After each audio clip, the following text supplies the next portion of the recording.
चियाही बैठली सासु तबहु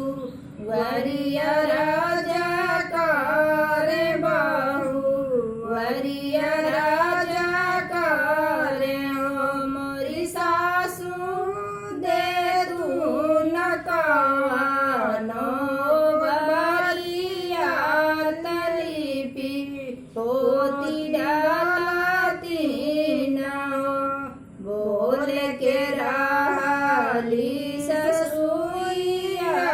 ननदिया उठी बोल ननदिया उठी बोलेली हो मोरिया माँ आखिर भाभी बिटिया हो खाइए देहुना घरवा भूसा भूल हो मोरिया माँ आखिर भाभी बिटिया हो खाइए देहुना घरवा भूसा भूल हो एक रात बीतली पहर रात आवा रूती सारी राती हो मोरी बहिनी होत बिहाने बाह फाटे लहोरी लाज न मालेला हो मोरी बहिनी होत बिहाने बाह फाटे लहोरी लाज न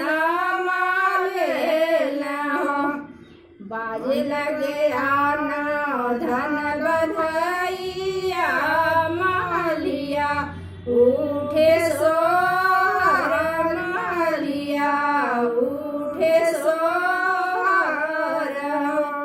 नाचती आवेली ननदिया हरौआ भाभी ने गाले भरौआ भाभी ने गाले ईत हरौआ हमरे पापा का गढ़ लसोनार कहो मोरी ननदो सोचहुओ दिन कबतिया दियालू घरवा भूसाउल मोरी ननदो